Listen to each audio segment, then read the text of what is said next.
तो मैं आपका छोटा भाई रविंद्र चोटीवाला। तो हम अभी मौजूद हैं उत्तर प्रदेश के अमरोहा ज़िले में।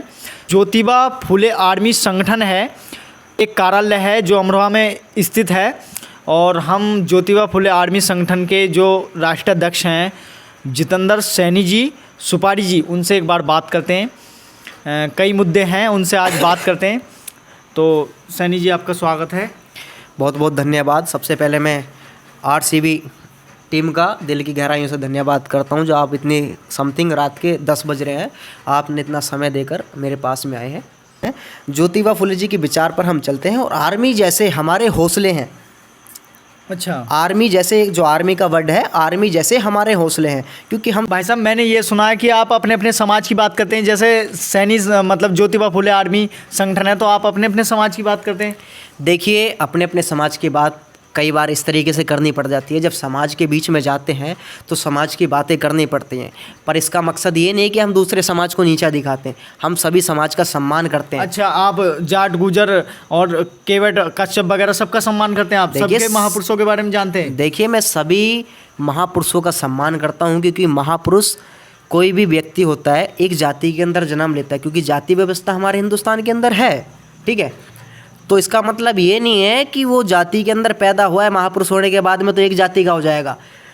सर छोटू राम हो, महाराणा प्रताप हो, महात्मा ज्योतिबा फुले हो, बाबा साहब अम्बेडकर हो, अशोक सम्राट हो, बिंदुसार हो, सभी जाति के महापुरुष हो जाते हैं, क्योंकि महापुरुष बनने के बाद में एक जाति के महापुरुष कभी नहीं रहते हैं। अच्छा, मैंने सुना है कि आप संगठन को लेके मतलब राजनीति भी लड़ाते हो, ऐसा सुना है मैंने।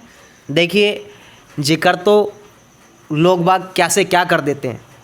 और जो आप कह रहे हैं कि संगठन को छोड़ के राजनीति में, कि कोई यदि मेरे थ्रू ऐसी कोई बात आई हो, अभी कुल साल 6 महीने जब से मैंने अपना संगठन, हम संगठन के माध्यम से कार्य कर रहे हैं जी, तो कोई बात आई आप मुझे बताइए। ये तो लोग बाग बोलते रहते हैं, उनका बोलने का काम है टांग खींचने का। अच्छा, संगठन ऐसा होता है कि एक दूसरे की मतलब सेवा और जो मतलब हाथ बटाने का काम करता है, ऐसा कुछ काम करते हैं आप? देखिए, संगठन का मतलब है समाज को एकजुट होकर समाज को सही दिशा में ले जाना, क्षेत्र को सही दिशा में ले जाना और युवाओं को सही दिशा में ले जाना। सबसे पहला मकसद है शिक्षा।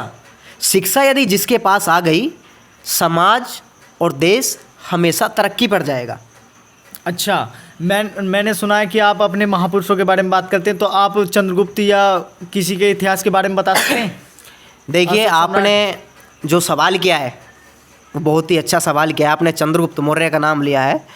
चंद्रगुप्त मौर्य वो नाम है जिसको पूरा विश्व जानता है, पर दुर्भाग्य की बात है कि आज हमारे देश के अंदर उनकी जयंती नहीं बनाई जाती। क्या ये कारण है कि मेरे सैनी समाज से बिलोंग करते हैं, या मेरे कुशवा समाज से बिलोंग करते हैं, मेरे साक्य समाज से बिलोंग करते हैं, इस करके नहीं उनकी जयंती बनाते? क्या ये भेदभाव है? ये भेदभाव नहीं होना चाहिए ऐसा, क्योंकि महापुरुष, उनके राज में भारत का नाम अखंड भारत था। सोने की चिड़िया उन्होंने बनाई। उनकी राज में सीमाएं देख लो कैसी थी, व्यवस्था कैसी थी। तो आप कैसे कह रहे हो कि मैं एक जाति की बात करता हूँ?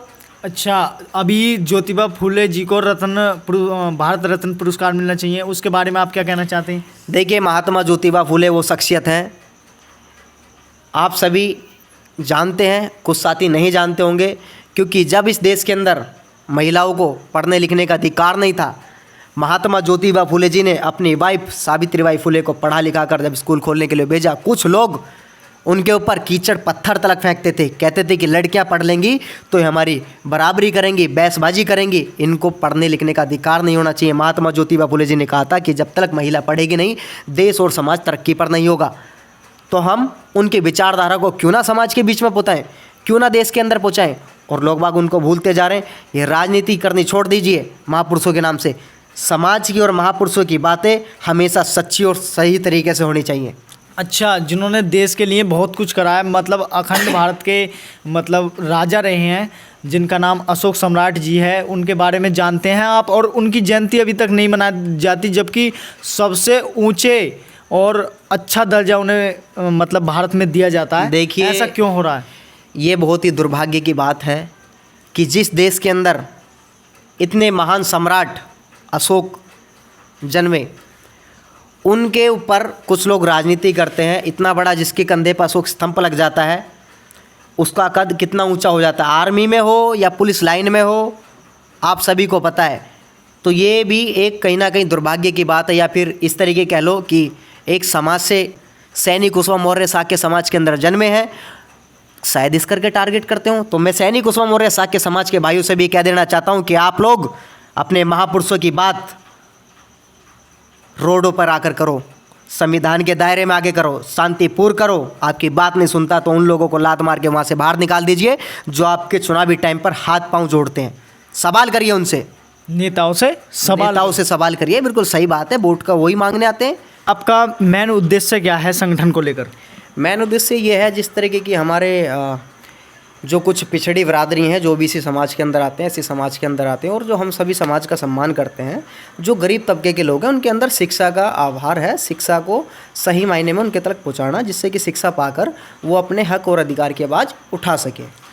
तो आपका मेन उद्देश्य क्या है संगठन को लेकर? अच्छा, जैसे अमरोहा ज़िले का नाम पहले महात्मा ज्योतिबा फूले नगर था, उसके बारे में आप कुछ कहना चाहेंगे? देखिए, उसके बारे में कहना चाहता हूँ, जिस तरीके की अमरोहे का नाम रखा गया ज्योतिबा फूले नगर हटाकर, कुछ राजनीति करने वाले लोग, मैं राजनीति पर बात नहीं करूँगा, पर उन लोगों ने हमारे महापुरुषों के साथ में ये गलत किया है, और हम इसका जो है आंदोलन भी करेंगे आने वाले समय के अंदर। अभी हमारी बातचीत चल रही है समाज के बीच में, जो सैनी कुशवाहा मौर्य शाक्य पाल प्रजापति केवट समाज है, हम सभी के बीच में एकजुट हो रहे हैं और बातचीत कर रहे हैं। इसको लेकर बहुत जल्दी कोई ना कोई आपको नोटिफिकेशन देंगे।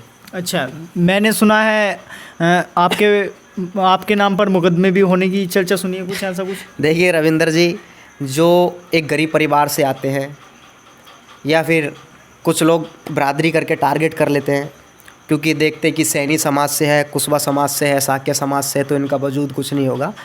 तो ये सब धमकियाँ तो होती रहती हैं और ये चलती रहती हैं। इन धमकियों से डरते तो महात्मा ज्योतिबा फूले जी इतना बड़ा काम, इतना बड़ा संघर्ष नहीं करते, बाबा साहब अम्बेडकर इतना बड़ा संघर्ष नहीं करते, माता सावित्रीबाई फूले के ऊपर तो कीचड़ पत्थर फेंके गए जी। वो क्यों इतना रिस्क लेती? तो मुकदमे तो छोटी मोटी बात है, समाज के लिए तो एक नहीं 100 मुकदमे झेलने के लिए हम लोग तैयार हैं। अच्छा, जल्दी में आपका कोई प्रोग्राम है?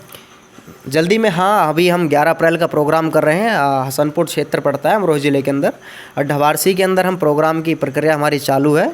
11 अप्रैल को महात्मा ज्योतिबा फूले जयंती मनाएंगे, और भी 14 अप्रैल को हमारी भुईमा सुल्तानपुर गांव के अंदर भी जयंती बनाई जाएगी, जिसमें कि मेरी रात में मीटिंग हुई थी ऐसे समाज के बीच में, और सैनी समाज ने ऐसे समाज को पूर्ण समर्थन दिया है कि हम तुम्हारे साथ में कंधे से कंधा मिलाकर खड़े हैं, क्योंकि हम भाईचारा बनाना चाहते हैं। जो लोग बिगाड़ना चाहते हैं हम उनके साथ में नहीं, हम भाईचारा बनाना चाहते हैं। अच्छा, कुछ अन्य बिरादरी हैं वो अपने मतलब महापुरुषों की जयंती मनाती हैं। अभी कुछ दिन पहले 2-4 दिन पहले अशोक सम्राट जी की जयंती निकली, तो आपने कुछ करा या आपकी जाति ने, आपके कुछ विचारधाराएं से कुछ व्यक्तियों ने? देखिए, के बारे में मैं सम्राट, महान सम्राट अशोक जी का आपने जिक्र किया है, बहुत अच्छा आपने सवाल किया है। अखंड भारत का निर्माण करने वाले चंद्रगुप्त मौर्य, जिन्होंने अखंड भारत का निर्माण करा था, मौर्य समाज से आते हैं, सैनी समाज से आते हैं, कुशवाहा समाज से आते हैं, शाक्य समाज से आते हैं। उनका जब शासन था तो ये भारत अखंड भारत था। इस अखंड भारत को चंद्रगुप्त मौर्य ने सोने की चिड़िया नाम दिया था। जब सोने की चिड़िया था, उनके बेटे बिंदुसार जी, फिर उन्होंने कार्य संभाला। उसके बाद में अशोक सम्राट आए। अशोक सम्राट का आज राष्ट्रीय चिन्ह भी हमारा अशोक चिन्ह है, और काफ़ी सारी चीज़ें हैं उनके बीच में। हम जो उनकी विचारधारा है समाज के बीच में पहुँचाने का काम कर रहे हैं, सभी को लेके चल रहे हैं साथ में। वो हमारा मान सम्मान है, उनके लिए तो हमारी जान भी न्यौछावर है। और आगे के लिए कुछ कहना चाहोगे आप? आगे के लिए मैं सभी साथियों से यही कहना चाहता हूँ कि जो लोग ये जो सैनी कुशवाहा मौर्य शाक्य समाज के लोग हैं, या हमारे गुर्जर समाज के लोग हैं, देखिए हर बिरादरी के अंदर हर गरीब आदमी मिलता है। तो आप अपने अपने समाज को सपोर्ट करो, अपने समाज के महापुरुषों को, जनता को बताओ कि हमारे महापुरुषों ने ये काम किया है, हमारे समाज के लोगों ने ये काम किया है, हम तुम्हारे लिए क्या कर सकते हैं। अपने महापुरुषों को जनता के बीच में बताओ, क्योंकि उनका जो बलिदान है, उनकी जो कुर्बानी है, उसको खाली मत जाने दो। आज लोग बाग इस तरीके से हमला कर देते हैं, बताओ, हमें धमकी देते हैं कि मुकदमा दर्ज कर देंगे। अरे मुकदमा दर्ज करोगे तब देख लेंगे भाई, पर हम रुकेंगे थोड़ी। समाज की बात कर रहे हैं, चोरी डकैती नहीं कर रहे हैं किसी की। क्यों रविंदर जी? सही बात है जी। आप देख लो पत्रकारिता लाइन में किस तरीके के हालात हो गए कि पत्रकार सही सवाल पूछते हो डरते हैं।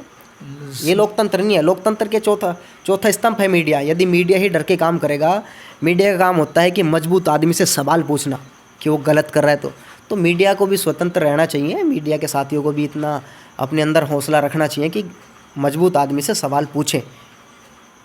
अभी देख लो क्षेत्र के अंदर क्या हाल चल रहा है किसानों के ऊपर।